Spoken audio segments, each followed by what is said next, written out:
Okay, we're page 28 of Adar, yeah.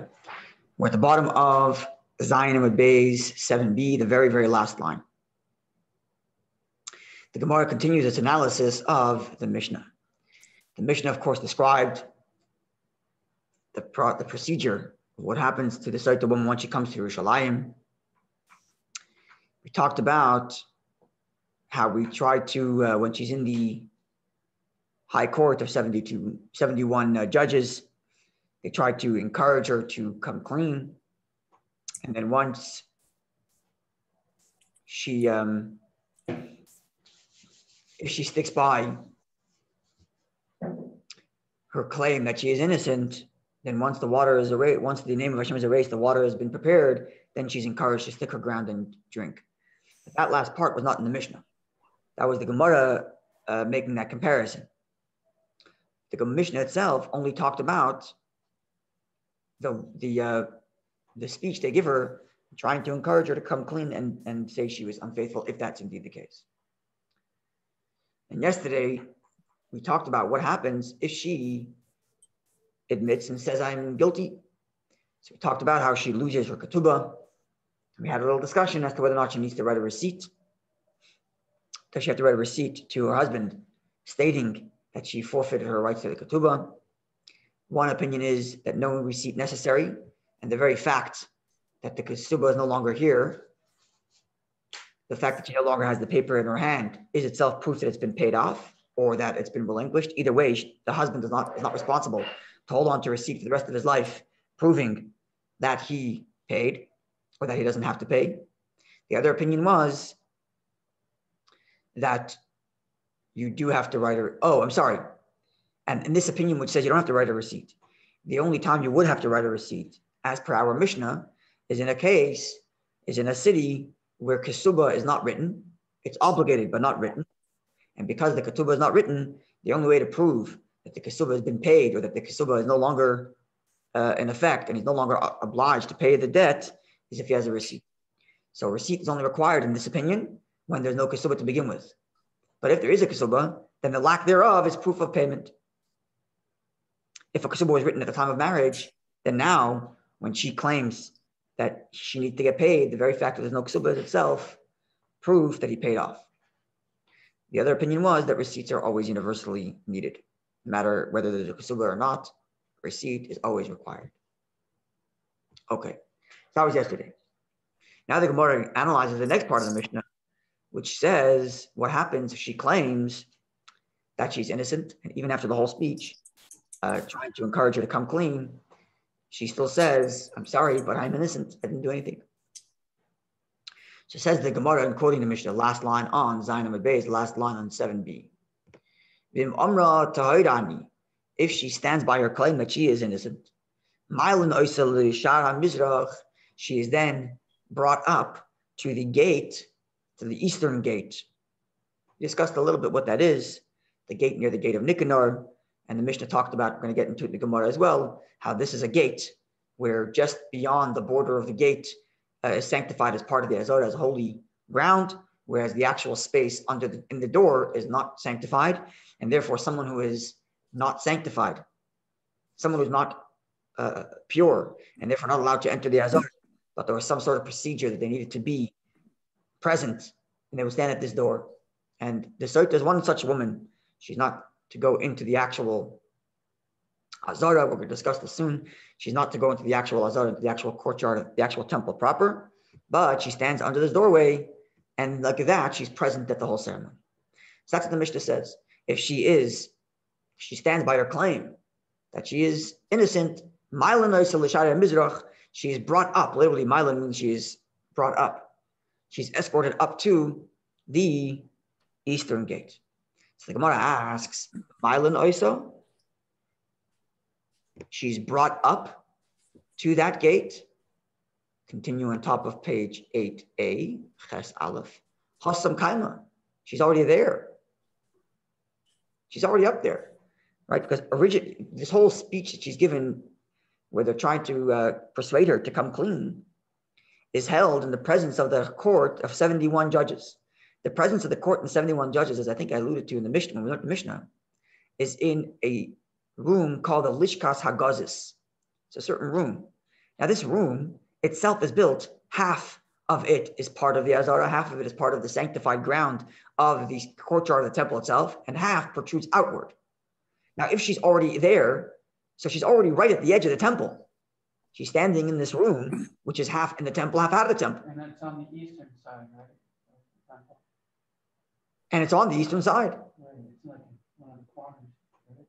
The north corner? No. Lishkas Hagazis is farther. It's actually, where is it? It's in, hold on a second. It's in, no, it's on, I think it's northeast, actually. Yeah, that's what I was saying, northeast. Yeah, it's north. West of the Mizbeach? No, it's not west. It's actually, it's I think it's north of the women's courtyard, perhaps.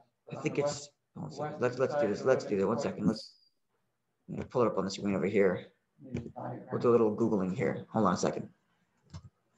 Map. Oops. Map of the base Mikdash. All right, let's see the picture right here. Lishkas Hagazis. Yeah, that's what I thought it was. It's that little purple room right there. And it's adjacent to the Ezras Yisrael and the Ezras Kayanim. It's half in, half out. And it is, wait, this one doesn't show which direction is which. I'm pretty sure it's like,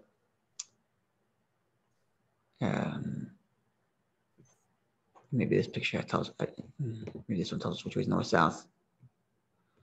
Yeah, it's on the, it's halfway on the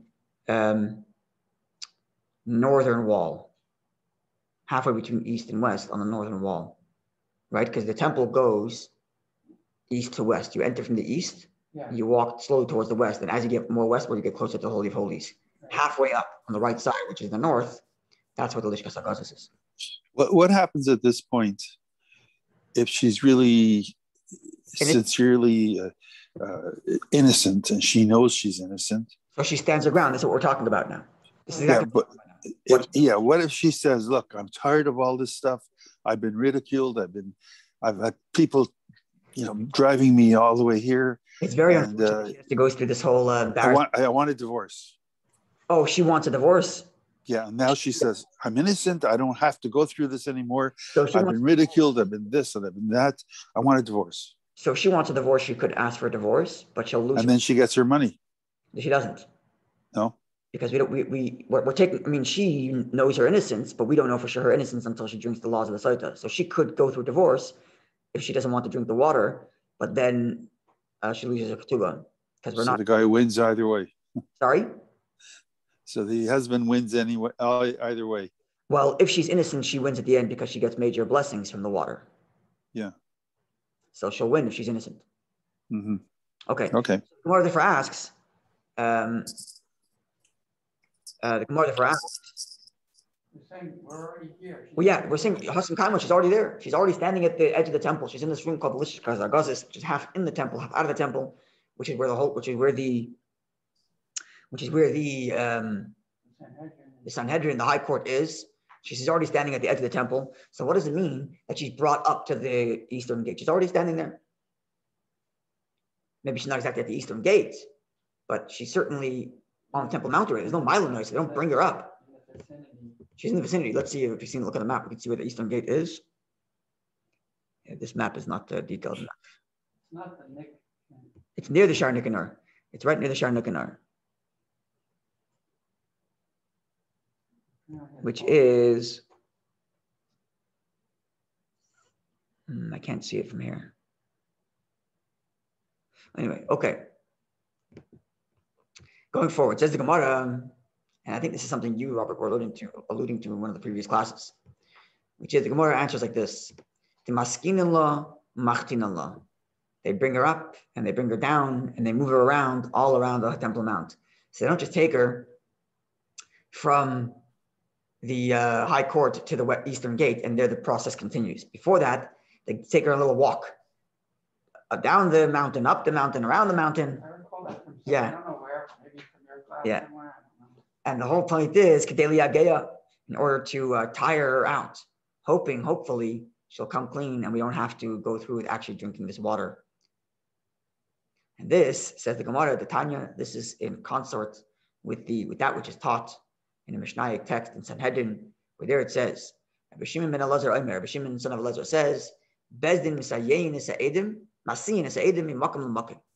That when there is a case that involves capital punishment, and there the law is that it's incumbent upon the Bezdin to do everything they possibly can to exhaust all efforts to make sure the person does not get capital punishment.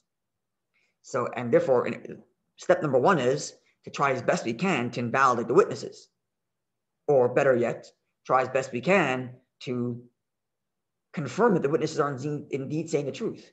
So we exhaust all kinds of efforts to make sure that their story stays legit, because the moment we can find the hole in their story, we'll throw out the case and no capital punishment has to be dispensed. So one of the things they do, says Rabbi Shimon ben Elazar, is they take the judges, they take the witnesses from here to here to here to here, they from one corner to the other corner, from one chamber to another chamber, they examine them here, they examine them there, and the whole point is the witnesses hopefully get, they wear them down to the point, because if you want to lie, you have to be on top of your game, right? When you lie, you have to every single detail, remember it all perfect, so you never get it wrong. But if you're tired and you go from here to here to here to here, it's very hard to keep up the lie. If you're saying the truth, then you just say the truth wherever you are. It doesn't make a difference. So this is part of the strategy to see if the witnesses are saying the truth or not, is they drag them from one place, another place, hopefully tiring them down. And that way we can verify the witnesses are saying the truth. So you're saying witnesses, but it's also her too. And therefore we're comparing. So this is the case. Rabbi Shimon ben Elazar in the Tractate Sanhedrin is talking about witnesses. They should Torah daitons, that their mind becomes confused, and they'll take back their testimony. And they'll say, okay, something, we're wrong about this. We're lying. So the Gemara here is saying that do the same thing to the Sotah woman, hoping that she will come clean. But this is interesting because once Hashem's name was erased, they tried to convince her to drink the water. Now they're doing this so that. So it seems like the water hasn't been erased yet. Good point. Again, that's what I mentioned before, that this idea that after the water is erased, we tried to convince her to go ahead and drink, right? That is all the Gemara commenting, quoting from other sources. The Mishnah itself doesn't talk about that. So we're kind of going back in the procedure because we're analyzing the Mishnah. First, the Mishnah compared the two sets of speeches they give her. One quoted by the Mishnah, which says we give her a speech trying to convince her not to drink, and then later a speech trying to convince her to drink after the water is erased. But the Gemara itself doesn't mention that second speech that's given at the Mishnah itself. Doesn't mention that speech given to her trying to convince her to go ahead and drink. We just brought it up because we're analyzing, right? But now that we continue our analyzation, we're going back in the story before the water is prepared, before the name is erased. First, we analyzed yesterday what happens if she admits the guilt in terms of the ketubah and the receipt. And today we're going through what happens if she admits. They bring her to the Mishnah said that if she admits, we raise her up to the. If she admits. I mean, if she says I'm not guilty. If she says she is, if she doesn't admit, right? She stays by her innocence. Right. Then we bring her up to this eastern gate. Now, from the fact that the Mishnah says bring her up implies that she wasn't there, which is why we therefore say that she was dragged around. Again, trying to prevent her from trying to bring her to the point where she'll admit her guilt if there is such guilt. Okay. A few more lines, and then we'll leave the rest for after Shabbos, I guess. Okay, so the Mishnah said, Shasham, that there, at this eastern gate, which as I mentioned, is half inside the right, just as the door ends, begins the holy, the sanctified ground of the Azara of the temple. But the doorway itself is not part of the temple. And this is the area, says the Mishnah, Shemaskin and Sotah, that's where the Sotah drinks her water.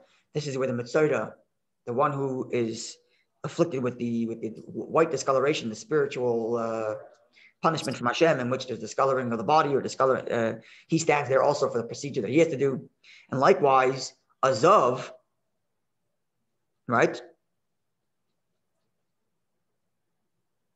Sorry, the Gemara actually said, the Mishnah said Yoldos. A Yoldos is a woman who just gave birth. And after giving birth, she goes through a process of purification, ritual purification. And the last step is she got to bring a certain type of carbon, pigeons, birds. Not pigeons, they're birds. Right? The three things that the Mishnah mentioned were let's pull it up here. Right? The Mishnah mentioned three things. The Sotah, the one who gave birth, and Mitzvah, right? Where is it? Yeah, they give the Sotah the water to drink.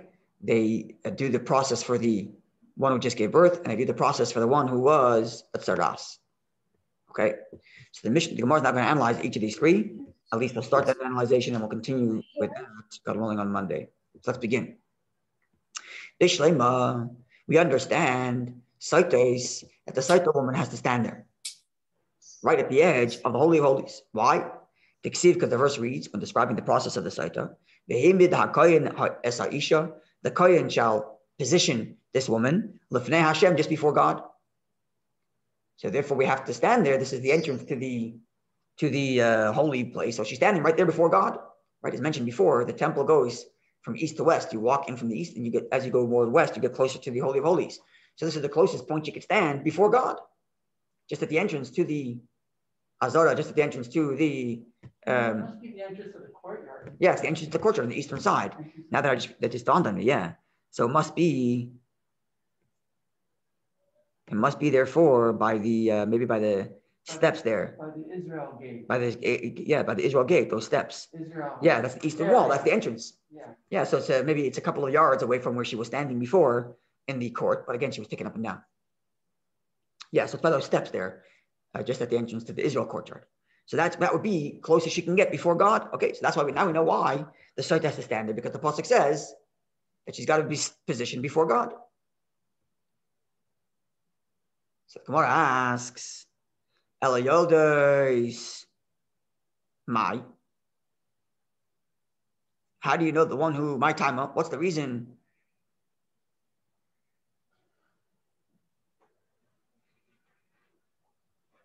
What's the reason why the one who just gave birth and she's going through the process of her purification, why does she have to stand there? So the Gemara says, Ilema, if you're going to suggest, Mishum the Asian, the Kaiman are Korbanayum, because she must be standing there when the offering is being offered on her behalf. Right, this is the last. She's there to bring this offering, the birds that she's bringing as an offering, as the last part of the process. Now, because the offering hasn't been brought yet, so she is not pure enough to be able to enter the actual courtyard. So therefore, she stood at that place by Shar Nikanor, which that space is not sanctified. She can stand there, because that's the closest she can get to the offering of her carbon. Right, so the Sotah has to stand there because the pasuk says she has to stand before God. But presumably the reason why the Yoldas, the one who just gave birth, has to stand there is because she needs to be present at the time when her offering is being offered, and that's the closest she can get to that. The Tanya, as we learned in the Mishnaic age text, Ein karbonish adam karev, a carbon, an offering of a person cannot be brought, Elam came oimad agabav, unless the person who's offering the offering is standing there, or the one on whose behalf the kohen is offering the offering, that person has to be standing there watching the kohen do it. And that's why this woman is brought to this edge of the entrance, so she can stand there at the presence of her carbon. This is presumably the reason. Gemara asks, if so, Zavim v'Zavis Nami. It's not, she's not the only one, right? The Mishnah had mentioned, as we noted, we looked up, mentions 3 cases of people who stand at the edge there. Okay, the Mitzvah is clear. We'll get it because, right, the Mitzvah is also clear because we'll get into that again next week. But the Mitzvah, the one who has this Saras, the pasuk says, yeah, we're going to get there next week. The pasuk says that they have to, they bring an offering and they put the blood on his hand and on his thumbs. Right, the blood is put on his thumbs. That's the guilt offering. Yeah, the guilt offering that comes at the end of his process. Right? On Boyan Yodei. And because he's not pure yet, he has to be outside. Right? Where is that?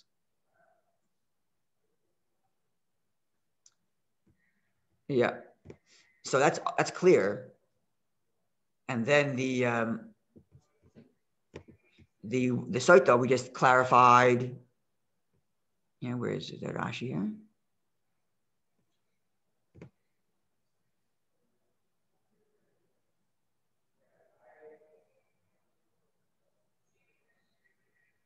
Where is it?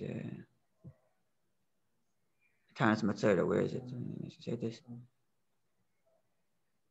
Yeah, that's what I just mentioned. The Sotah, they have to put the blood on his thumb, and because it has to go on his thumb, and he can't enter the temple area because he's still impure. So he has to stand there at the edge where he can get the blood done. So the Sotah is clear. The Sotah we just covered, the verse says she has to stand before God. Now, presumably, the reason why the one who just gave birth has to stand at that same place is because she needs to be present when her offering is being offered, and this is the closest she can get because she's still not completely pure. If that's the case, says the Gemara, Ihachi, Zavim v'Zav Nami. A Zav and a Zav is a certain type of impurity. Certain type of impurity, which comes from a certain kind of discharge, a certain liquid discharge that's emitted from the reproductive organs, both the man and a woman. It's not semen, it's not a seed, and it's not a period either. It's a different kind of certain kind of liquid. I've heard it translated as gonorrhea. Yeah, I've heard it translated as gonorrhea, and it's possible. We've had this discussion in one of our previous Gemaras also. It's possible. But anyway, the Rambam describes, the Gemara describes the consistency of this liquid and the color, etc. Anyway, so a person who is a Zav and a Zava, a man who's a Zav or a woman who's a Zava, it's the same thing, but in male or female, they too have to go through a process of purification. They also have to bring an offering as part of their purification. And they too need to be present standing when the offering is being offered. And they too can't get any farther than this door. So seemingly they should also be on the list in the Mishnah. No, the Mishnah only mentions the woman who just gave birth. Right? The Mishnah only mentions the Mitzayda, the woman of the Sotah, and the woman who just gave birth. The Mishnah doesn't mention the Zav and the Zava. Why are they left out of the list? It's not Sarat. No, not Sarat. It's not Sarat. Sarat is the discoloration, right? So that's the Mitzayda, the discoloration. The woman, the Sotah, we just described now, the Pasuk says she has to stand before God. And then there is the Mitzayda, the third one is the one who just gave birth. Now, if the reason why the one who just gave birth has to stand is because she has to get as close as she can to the carbon, then that same logic applies to the Zav, the one who just had this discharge from that organ, which caused a certain type of discharge in a certain amount of times, requiring them to have an offering. And they also have to stand at that same location. So the question is, why isn't the Zav? Why isn't the Zav mentioned in the Mishnah? Why isn't the Zav mentioned in the Mishnah? Says the Gemara, Einachanami, you're indeed correct. The Zav also has to be there. But Betana Chadaminayim, the Mishnah only mentioned one of them. In other words, like this: the Mishnah mentioned three different types, but the three types aren't three specific and nobody else. But there are three reasons to be standing there. One reason to be standing there is like a site that the pasuk says you have to stand before God. Another reason to be standing there is because like you're a mitzayda where the blood has to be smeared on her hand. And another reason to be standing there is if you have to be as close as possible to the carbon. Example is a woman who just gave birth, but it's not exclusive to her. It's any time there's a person who's impure, and as a result of their impurity, they have to bring an offering. And because they're impure, they cannot enter the holy, they cannot enter the temple. This is where they would stand. And that includes a zav, a zava, and a yoldis, the one who just gave birth, is an example of it, but not exclusively that one. In other words, a person touches a carcass or they don't have to do a carbon the same way that they do. I'm pretty sure. But they're still impure. Yes, but they don't have to bring a carbon, so they wouldn't need to stand at that door. They don't have to bring a carbon. No, right? They have the one in contact with the corpse has the sprinkling, mikvah and the sprinkling. Yeah. So these are the ones, the one who just gave birth, and the zava, they're the ones that have to bring an offering as part of their process of purification, and therefore they would have to stand at this door, right at that entrance, because that's the closest they can get. But the Mishnah only used one example of that category of people who have to stand present at their offering, but cannot because they're impure. Okay. God willing, more explanation coming on Monday. Wonderful Shabbos and a good day. It's Shabbos Mavorchim, so we have Tehillim on Shabbos morning. We're coming to the month of Nisan, which starts on Sunday, Chodesh Nisan, which is the month of redemption. And we could use a little redemption nowadays. How long does it take you to read the Tehillim book? Me personally? Somewhere between 2.5 and 3 hours. Yeah. It takes me 5 hours, and boy. Hashem loves every minute of it. Oh my God, it's so hard. Every minute of it. It's so difficult. So much patience. Hashem, I'm going to do it. Right? I do it every week, every month. Yeah, good for you. Hashem should bless you. Yeah. Have a wonderful day, everybody. You too.